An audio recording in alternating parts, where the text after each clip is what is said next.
Sugeng para adi yuswa, sugeng pepanggihan malih wonten ing renungan padintenan adi yuswa ing dinten Rebo Wage 3 Desember 2020. Sumangga dinten punika kita nampeni jejer sing sabar, sing sabar. Para adi yuswa, sabar punika bab ingkang limrah nanging boten gampil dipun lampahi. Sabar punika gegayutan kalian kahanan ingkang dadosaken manungsa nampi menapa ingkang boten dipun ajeng-ajeng. Kados dene antri, sedaya tiyang menawi saged pengin boten perlu antri nanging karana gegayutan kalian kepentinganipun tiyang sanes pramila kedah antri. Mekaten ugi nalika ngrantos babakan ingkang dipun ajeng-ajeng kadangkala kedah sabar karana boten saged langsung mawujud. Mekaten punika ingkang dipun alami dening Nuh nalika ngrantos asating banjir. Purwaning dumadi 8 ayat 2 dumugi 3 karo dene umbuling samudra raya lan cendelaning langit padha ditutup sarta udan deres saka ing langit banjur terang. Temahan banyune saka sethithik larut saka ing bumi. Dadine saya angok sakwuse antara 150 dina mau. Boten mangertos kapan banjir punika badhe asat. Nuh namung saged ngrantos wonten ing prau kanthi sabar lan pitados bilih Gusti Allah tamtu nggadahi rancangan ingkang endah. Nuh lan sedaya ingkang wonten prau nembe saged medal menawi dipun etang wantawis 370 dinten sak sabunipun banjir ageng. Wantawis 1 taun Nuh ngrantos kanthi sabar ing saklebeting prau. Menawi Nuh boten sabar ngrantos lan boten pitados dhateng rancanganipun Gusti, tamtu Nuh boten saged ngraosaken kabingahan nglampahi gesang sak sabunipun banjir agung punika. Para adi yuswa sing sabar nalika kita nenggo rancanganipun Gusti. Ing mangsa Advent punika kita saged sinau nenggo rawuhipun Gusti ingkang kaping kalih lan dinten Natal sinambi raos sabar. Malah kepara kita kedah mawas diri, ngewahi diri amri saged methukaken Gusti kanthi sae. Kados dene Nuh, kita pitados bilih rancanganipun Gusti punika endah sanget kangge kita. Mila sing sabar tekan pungkasane. Amin. Sumangga kita ndedonga. Matur nuwun Gusti.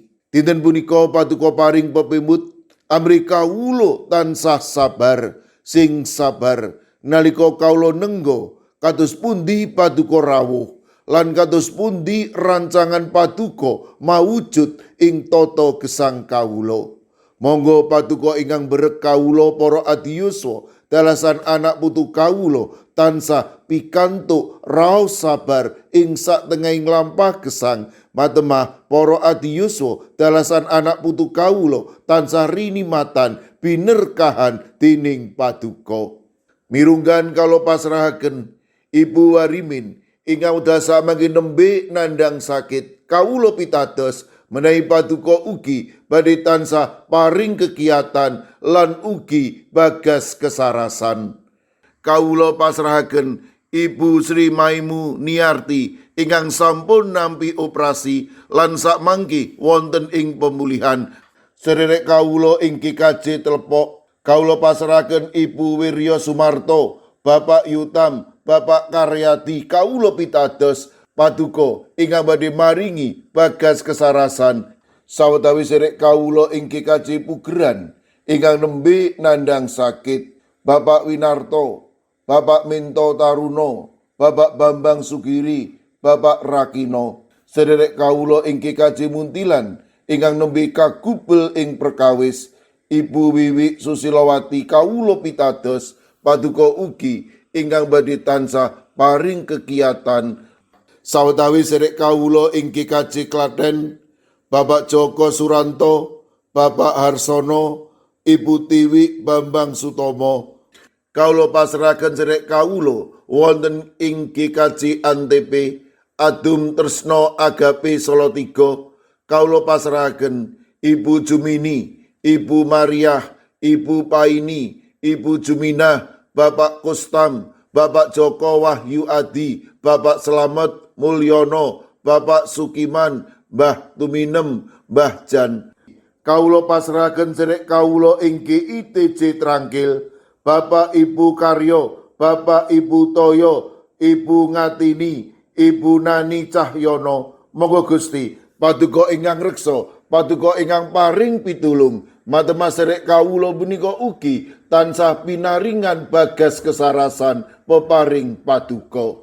Kawula pasrahaken ugi Bapak Andika, putra mantunipun Bapak Kristusianto wonten ing wilayah 6 GKJ Magelang, Bapak Budiono wilayah sekawan GKJ Magelang ingkang dasak mangke nembe nandhang sakit. Kawula pasrahaken Ibu Wahyuningsih Wakijan wonten ing GKJ Ngablak ingkang dasak mangke wonten ing pemulihan. Kawula pasrahaken warga GKJ Sragen, Bapak Adi Sungkono, Ibu Astuti Purnaningsih, Bapak Warsito Riyadi, Bapak Suyanto, lan Ibu Sumiati. Kawula pasrahaken warga GKJ Magelang, Ibu Ediati Sarmo, Mbak Cilik, Ibu Pratiwi, Bapak Mangku, mekaten ugi Ibu Otniel Ngatius ing Wonosari, Bapak Edi Mursetyo ing GKJ Kabluk, Bapak Yohanes Kuncoro wonten ing GKJ Immanuel Solo, Bapak Wijongko ing GKJ Sedayu, Bapak Sudiat, Bapak Paminto Saputro ing GKJ Wedi. Kawula pasrahaken ing GKJ Krapyak sedherek Setianti, ing GKJ Mijen Ibu Purwaningsih Sunaryo, Ibu Elizabeth Indarwati, Bapak Bambang Setyo Margono, Bapak Moses Taji, Bapak Budiman Gultom, ing Banyumanik Bapak Daniel Agus Suwarso, Ibu Arung Puji, ing GKJ Pamung Utomo Kalinegoro, Bapak Martiono, Bapak Margono, Ibu Marsudi, Ibu Sri Widardi, lan Bapak Harto.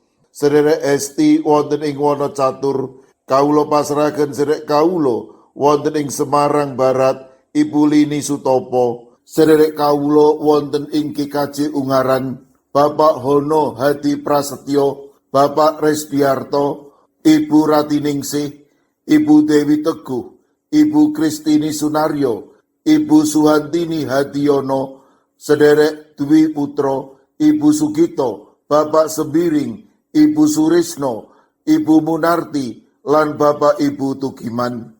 Lan kawula pasrahaken ing GKJ Tuban, Bapak Yohanes Mudadi, ing GKJ Wonosobo, Bapak Lazarus Samijan, Ibu Endang Sarjono, Bapak Yusuf Sunaryo. Kawula pasrahaken Ibu Lasiem ing Gundang Winangun, Eyang Sarwito ing GKJ Ngalian, lan ugi kawula pasrahaken para adiyuswa lan sinten kemawon ingkang dasak mangke nembe nandhang sakit. Kawula pitados paduka ingkang badhe nyarasaken matemas sedherek kawula menika pikantuk bagas kesarasan ingkang wetah. Kawula pasrahaken sedaya pandonga lan pasambat kawula wonten ing asta paduka Gusti kawula Yesus Kristus. Amin. Sumangga para adiyuswa kita tutup pepanggihan kita renungan padintenan adiyuswa kanthi ngrepekaken kidung. Sumangga.